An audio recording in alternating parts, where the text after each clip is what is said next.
पाठ्यचर्या, पाठ्यवस्तु एवं इकाई में अंतर। पाठ्यचर्या, पाठ्यवस्तु एवं इकाई में अंतर इस प्रकार है। पाठ्यचर्या, पाठ्यचर्या का क्षेत्र अत्यंत व्यापक होता है जो विद्यार्थी के जीवन के प्रत्येक पक्ष से संबंधित होता है। पाठ्यवस्तु का क्षेत्र संकुचित होता है जो केवल यह बोध कराता है कि छात्र को विभिन्न विषयों का कितना ज्ञान प्राप्त हुआ है, और इकाई, इसका क्षेत्र अपेक्षाकृत इन तीनों से छोटा होता है। एक संदर्भ में कई शिक्षण इकाइयां बनी होती हैं। पाठ्यचर्या, पाठ्यचर्या बालक के व्यक्तित्व के सर्वांगीण विकास पर बल देता है तथा तथ्य को रटने की उपेक्षा करता है। पाठ्यवस्तु को किसी भी प्रकार से रटने की प्रवृत्ति पर बल दिया जाता है ताकि छात्र परीक्षा में सफल हो जाए। इसके अंतर्गत सर्वत्र इकाई में चयनित विषय भली प्रकार से अध्ययन किया जाता है।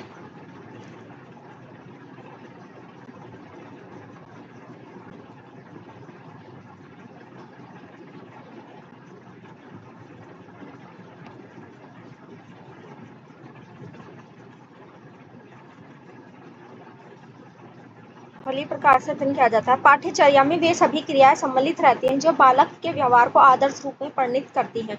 नंबर 3, पाठ्यवस्तु में बालक को विषय विशेष को सही से समझने के अवसर उपलब्ध कराए जाते हैं, और पाठ्य जो इकाई होती है यह पहले से ही चयन के आधार पर नियोजित रहती है तथा इसे इसी रूप में क्रियान्वित किया जाता है।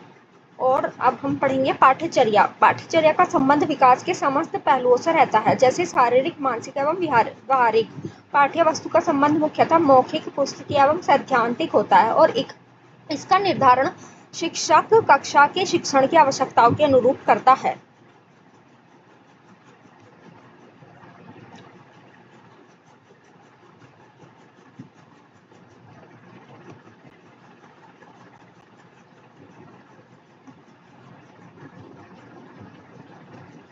पाठ्यचर्या का उद्देश्य छात्रों के व्यवहार में वांछित परिवर्तन लाना होता है। पाठ्यवस्तु का उद्देश्य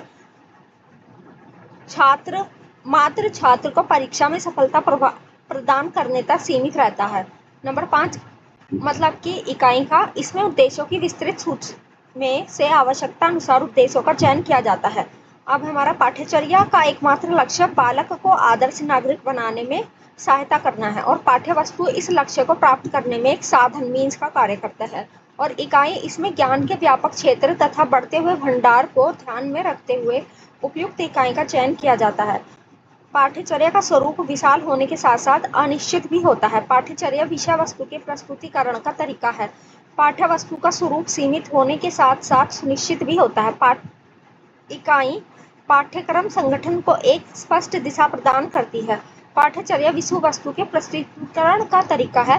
पाठ्यवस्तु विषय वस्तु के निर्धारण का तरीका है। इसके अंतर्गत इकाई के अंतर्गत संबंधित सर्वत्र पुस्तकों एवं सहायक सामग्रियों की जानकारी निहित रहती है। पाठ्यचर्या संपूर्ण शिक्षा अधिगम प्रक्रिया का अभिन्न अंग है। पाठ्यवस्तु संपूर्ण पाठ्यक्रम का एक विशिष्ट भाग है, और इकाई पाठ्यवस्तु का एक अतिरिक्त विशिष्ट भाग है। पाठ्यचर्या का निर्माण योजनाबद्ध तरीके से पाठ्यचर्या समितियों एवं सरकार के निर्देशानुसार किया जाता है।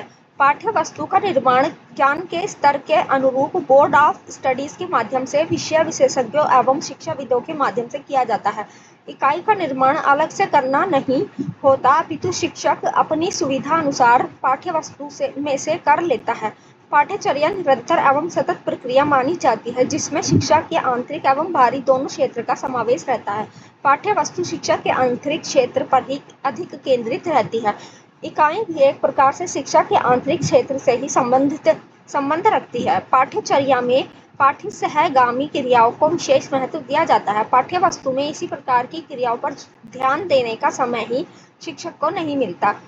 शिक्षक अपना संपूर्ण ध्यान इकाई को प्रभावी ढंग से बालकों को पढ़ाने में लगाती है। पाठ्यचर्या में समय की मांग के अनुरूप आवश्यक परिवर्तन आसानी से किए जा सकते हैं, और एक बार पाठ्यवस्तु का निर्माण हो जाने पर उसे आसानी से बदला नहीं जाता। शिक्षक इकाई को अपने तरीकों से संपन्न कराता है, उसे पाठ्यवस्तु पर निर्भर रहना ही पड़ता है। पाठ्यचर्या का स्वरूप आर्थिक, सामाजिक एवं दार्शनिक होता है। पाठ्यवस्तु का स्वरूप तार्किक एवं मनोवैज्ञानिक होता है। इकाई का स्वरूप सैद्धांतिक एवं व्यवहारिक दोनों होता है। पाठ्यचर्या एक प्रकार का विस्तृत दस्तावेज, डॉक्यूमेंट है। पाठ्यचर्या व शिक्षक के निहितार्थ एक प्रकार की मुद्रण सामग्री प्रिंटेड गाइडलाइंस हैं। इकाई शिक्षक की दोस्त, हितैषी व सहज भूमिका है जिससे वह अपनी सुविधा अनुसार पूरा करता है।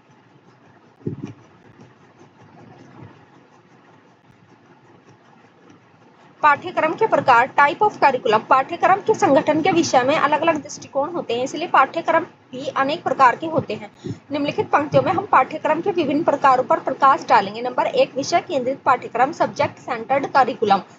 इस विषय केंद्रित पाठ्यक्रम उस पाठ्यक्रम को कहते हैं जिसमें बालक की अपेक्षा विषयों को अधिक महत्व दिया जाता है। चूंकि इस प्रकार के पाठ्यक्रम में पुस्तकों का विशेष महत्व होता है, इसीलिए पाठ्यक्रम को पुस्तक केंद्रित पाठ्यक्रम भी कहते हैं। हमारे देश में इसी प्रकार का पाठ्यक्रम प्रचलित है।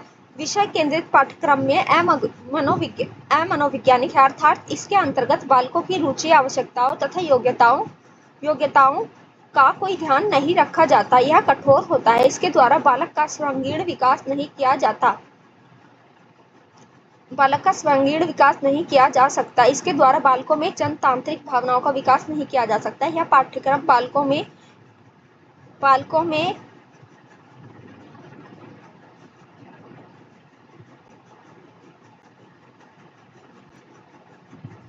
की आदत एवं केवल परीक्षा पर ही बल देता है।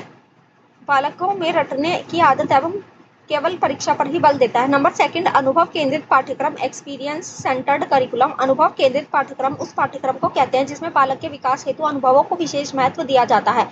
दूसरे शब्दों में अनुभव केंद्रित पाठ्यक्रम विषयों की अपेक्षा अनुभवों पर आधारित होता है। वस्तु स्थिति यह है कि अनुभव केंद्रित पाठ्यक्रम अस्पष्ट होता है, अर्थात इसके अंतर्गत शिक्षा का उद्देश्य स्पष्ट नहीं होता, इसके प्रयोग में समय अधिक लगता है। अनुभव केंद्रित पाठ्यक्रम के ज्ञान का क्रम तथा संगठन ठीक नहीं होता, इसके अंतर्गत क्रियाओं और अनुभवों का निश्चित क्रम भी नहीं होता। इस पाठ्यक्रम को क्रियान्वित करने के लिए अधिक धन की आवश्यकता होती है। अनुभव केंद्रित पाठ्यक्रम को सफल बनाने के लिए बुद्धिमान शिक्षकों की आवश्यकता के द्वारा ही बालकों की प्रगति का मूल्यांकन बहुत कठिन होता है। अनुभव केंद्रित पाठ्यक्रम के द्वारा विभिन्न अनुभवों का एक दूसरे से सहसंबंध भी स्थापित नहीं किया जा सकता। उक्त दोषों के होते हुए भी अनुभव केंद्रित पाठ्यक्रम के अनेक लाभ हैं। कार्य केंद्रित पाठ्यक्रम, एक्टिविटी सेंटर्ड कैरिकुलम। कार्य केंद्रित पाठ्यक्रम उस पाठ्यक्रम को कहते हैं जिसमें विभिन्न कार्यों को विशेष स्थान दिया गया है। जॉन डीवी का मत है कि कार्य केंद्रित पाठ्यक्रम द्वारा बालक समाज उपयोगी कार्य करने में रुचि लेने लगेगा, जिससे उसका व्यक्तित्व का सर्वांगीण विकास होना निश्चित है। नंबर 4, बाल केंद्रित पाठ्यक्रम, चाइल्ड सेंटर्ड करिकुलम।